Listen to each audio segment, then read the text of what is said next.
Anyway, I'm here to talk about building a digital commons for San Diego students and educators. And the first thing I want to say is that it's an absolute honor to be here presenting after hearing about so many of the critically engaged and diverse digital humanities projects that you're all pushing along. So thank you for having me here. I am not here to present on a project. I'm here actually to pitch a project. So I hope at the end of my pitch, you ask me very critical questions. And the project that I want to pitch is something that I hope will build upon some of the values that have been elucidated throughout today's talks. And one of those values, I can't believe I was able to predict this, but I'm a mind reader, is collaboration. And I really am so excited to hear that collaboration has been such an important part of all of your projects and in many different ways. I'd like to actually point that out, that there is no one form of collaboration. There's many different kinds of collaboration. So there's just the collaboration in the very term, inherent in the very phrase digital humanities, right? The collaboration between these two different types of cultures. There's the collaboration that our digital platforms have allowed, the collaboration between students and educators, between students and the public. And of course, those are all different kinds of collaborations with different temporalities and intersections and products and so forth. And then there's also the collaboration represented by the people in this room, which is really, really exciting, that this consortium that is being built out and growing. And so that's really exciting. But there were other values that came out through these talks, and I was taking notes, so I hope you don't mind if I refresh our memory. And one is that some of these projects allow us to create public resources. Other values that come out are how can we make these projects really student-driven? How can we make them be the people that are helping shape these projects? But also, speaking of students, how can we make sure that we're not coercing them to use technologies in a ways that they might not feel comfortable in? Also, with data, with student data, that's something we have to think about as well. How can we tie the digital back into real life, right? There's always that risk of these projects, or using digital technologies might remove us from the real life. So it's really been exciting to see how a lot of these projects have changed the way that we're thinking about the humanistic materials, and changing the ways we're asking questions, and changing the ways that we can bring this knowledge to different people. We've heard about learning from struggle and from failure, right? That failure isn't necessarily failure, actually. It can be a teachable moment and something that allows us to think critically about things. We can think about Jackie said something, I don't know if she's still here today, that these tools can be super rad, and I want to stress that should be a value for digital humanities too. Engaging with more super rad things. Adam talked about the gateway drug of programming. I love that. So how can we get humanists more comfortable with some of these technologies, or even just talking about some of these technologies, so we can build bridges with the IT communities or tech communities that can help us build these things. I feel like I'm going on and on. I'll just add one more, and the one I want to add is joy. I feel like that's been inherent. I've felt that from a lot of these projects. These are really joyful projects because they allow us to approach our subjects from so many different perspectives and moods. I mean, humor is such a big part of this, and also darker moods, but which are, I think, important for us to express and share with each other. So sorry to go over all of those with you, but I bring up these values because I think they also pose a challenge, which is how do we, now that we see these values, how do we foster them? How do we sustain them? How do we bring more people into this space? And that's, now that my computer is shut off, that's what I'm here to talk about. I have an idea. It's building a digital commons for San Diego learning institutions. And what is a digital commons, you might ask? A good question. Of course, a digital commons just means any sort of digital space where people can share information, share resources, engage in collaborative activities. I really like this image that was hand-drawn by Quim Gill. He works at the Wikimedia Foundation. This was actually drawn in like 2000 or something. But it gives you an idea of things that can happen on a digital commons. The digital commons, though, that I'm specifically referencing is one that's made possible by this software called Commons in a Box. It's open source software developed by academics at the Cuny Graduate Center, my former institution, and for academics. So it's really unique.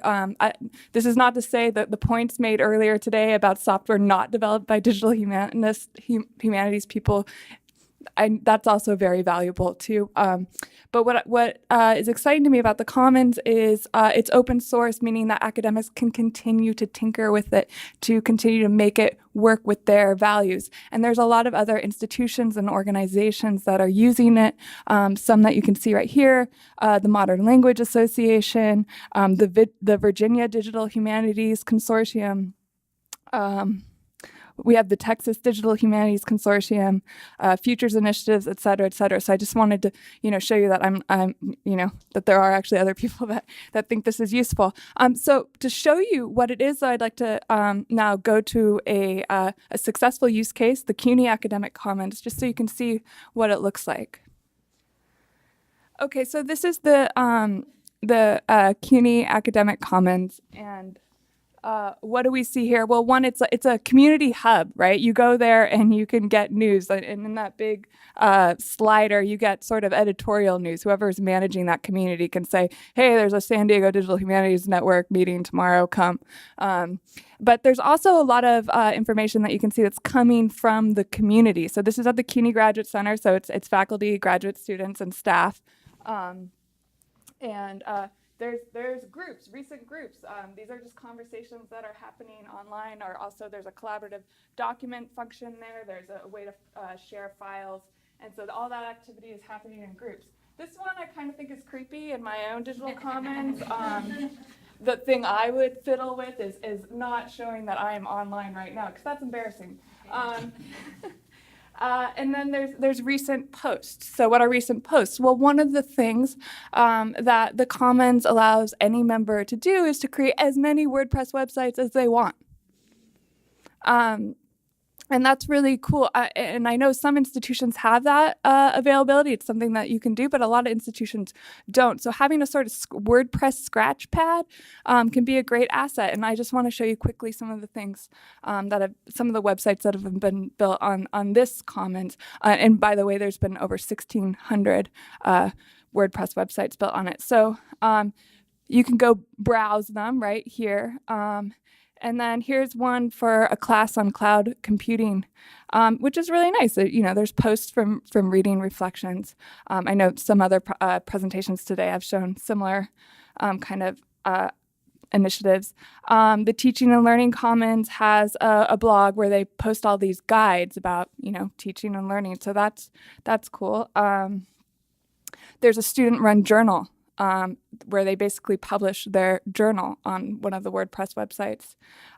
There's also personal blogs from the students and also from the faculty. This one is a student who's working through her orals list and posting reading reflections. So you can see there's a lot of different possibilities here.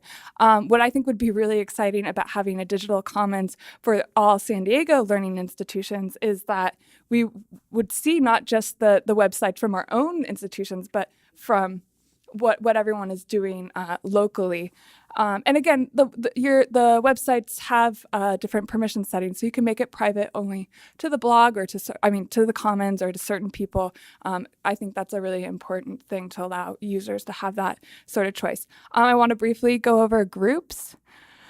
So I showed you sort of how groups show up in the community hub, but This is if you want to go dive deep and look for, your weird frog science special interest group or whatever. Here you go. And if there's not one, you can create one. Again, whether you're a student, faculty, librarian, whatever, it doesn't matter. This is a very horizontal, non-hierarchical space where anyone can create content.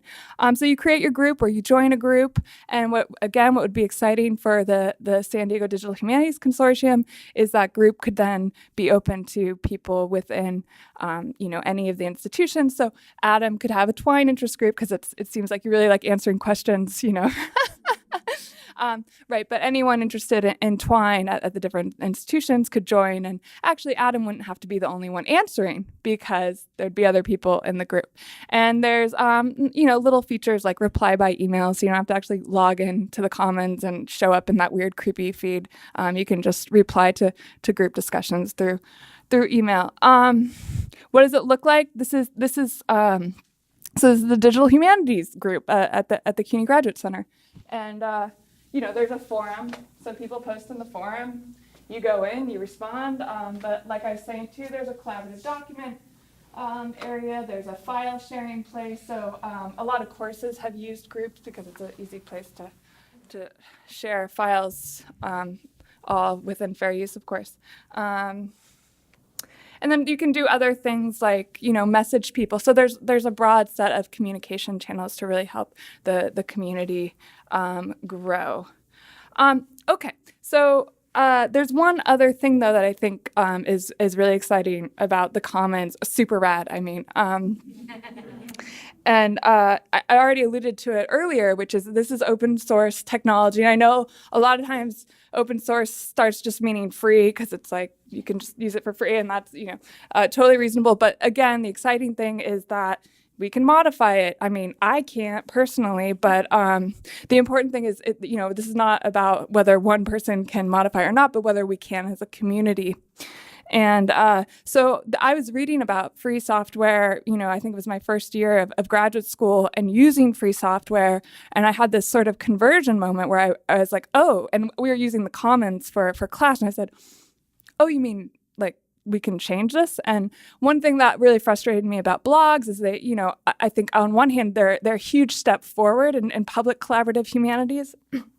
But they also immediately reveal this contradiction where they silo your conversation to a particular term, to a particular course, and there's not a lot of flexibility for individual students about whether they want they're like, no, my work is not ready for the public. Like, this is just for me. Or other people that are really at another level and they're trying to step out into the public sphere a little bit more. So I and a few others had this idea for a social paper where instead of course blogs, we would experiment with how you'd create course papers and you could share them with networks. Every student could share their papers, as broadly or as privately as you want. And there's other features too, like you can comment in the margins too. Okay, that's cool. You can comment in the margins, you can tag people. It's really sort of a way of trying to generate more collaboration for the process of writing term papers. And it was just one idea. But it led to this broader idea about, why don't we have students actually involved in the process of developing the technologies that we're using in courses? And isn't that one way to start getting them critically engaged and thinking about actually how our software, whether it's Microsoft Word or Google Docs or Twitter or whatnot, really helps, it really mediates actually our intellectual production and our intellectual activity and the formation of our intellectual community. So in the last 60 seconds, I just want to make a proposal. It's a really twofold proposal. One is that we launch a digital commons for San Diego, and anyone can use it for, what if any of these different features are useful to them.